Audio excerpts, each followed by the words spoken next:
আসসালামু আলাইকুম সবাইকে, ওয়েলকাম ফারজানাতুস কিচেন। আজকে তৈরি করেছি হেলেঞ্চা বা হেঞ্চে শাকের বড়া। হেলেঞ্চা শাক যদি এভাবে ভাজি করে ছাড়াও বড়া করে খাওয়া যায় সেটাও কিন্তু খেতে খুব টেস্টি। তো চলুন দেখে নেই হেলেঞ্চা শাকের এই বড়াটা তৈরি করতে আমি কি উপকরণ নিয়েছি।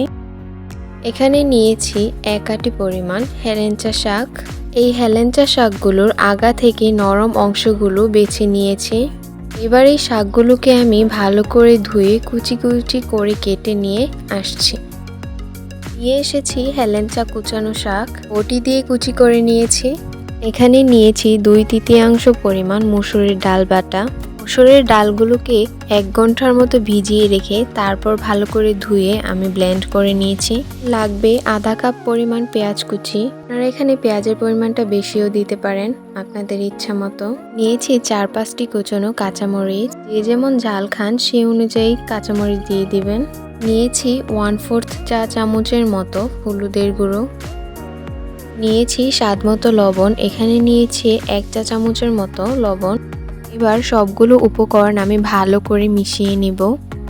যেহেতু হেলেঞ্চা শাকটা একটু খসখসে, এটা সফট হতে একটু সময় লাগবে, তাই সবগুলো উপকরণ ভালো করে মিক্স করে তারপর এটা আমি 30 মিনিটের জন্য ঢাকনা দিয়ে ঢেকে দিব, হেলেঞ্চা বা হেঞ্চে শাকগুলো সফট হয়ে যাওয়ার জন্য। সবাই তো এই শাকটিকে ভাজি করেই খান, তাই আজকে অন্যরকম একটি রেসিপি নিয়ে আসলাম। এর পাশাপাশি আমি এখানে দিয়ে দিব শুকনো চালের গুঁড়ি 1/2 কাপ, অল্প দিয়ে দিব একটু ক্রিসপিনেস আনার জন্য। আপনারা চাইলে আটাও দিতে পারেন বা এই গুঁড়িটা একদম স্কিপ করতে পারেন। আবারও সবগুলো উপকরণ ভালো করে একসাথে মিক্স করে এবার আমি ঢাকনা দিয়ে ঢেকে দিব 30 মিনিটের জন্য। তো ফিরে আসছি 30 মিনিট পর। ঢাকনা দিয়ে ঢেকে রাখার কারণ হচ্ছে হেলেঞ্চা বা হেঞ্চে শাকটা যেহেতু খসখসে, তাই বড়ার শেপটা আসে না। যদি ঢাকনা দিয়ে ঢেকে দেয় এটা নরম হয়ে যায়, তারপর এটা ভালো করে বড়ার একটি শেপ আসে, তাই আমি ঢাকনা দিয়ে ঢেকে দিয়েছি। দেখতেই পাচ্ছেন এখন কিন্তু বড়ার একদম খুব ভালো একটি শেপ আসছে। এবার আমি এটা ভাজি করতে পারবো। এবার একটি প্যানে দিয়ে দিব পরিমাণ মতো কুকিং অয়েল। এখানে কিন্তু বেশি তেল দিয়ে আমি বড়াটা ভাজবো না, কম তেলেই ভাজবো। আপনারা চাইলে বেশি তেলেও ভাজতে পারেন, আবার কম তেলেও ভাজতে পারেন। আমি এখানে দিয়ে দিলাম তেল। তেলটা যখন গরম হয়ে যাবে তখন আমি এখানে দিয়ে দিব মেখে রাখা হেঞ্চে শাকগুলো। গোল গোল শেপ করে আমি এখানে বড়াগুলো দিয়ে দিব। এভাবেই আমি সবগুলো বড়া গোল গোল শেপ করে একে একে দিয়ে দিব। এই সময় কিন্তু চুলার আঁচটা একদম মিডিয়ামে রাখতে হবে, নয়তো বড়াগুলো পুড়ে যেতে পারে। এক পাশ ভাজা হয়ে গেলে বড়াগুলো উল্টিয়ে দিতে হবে।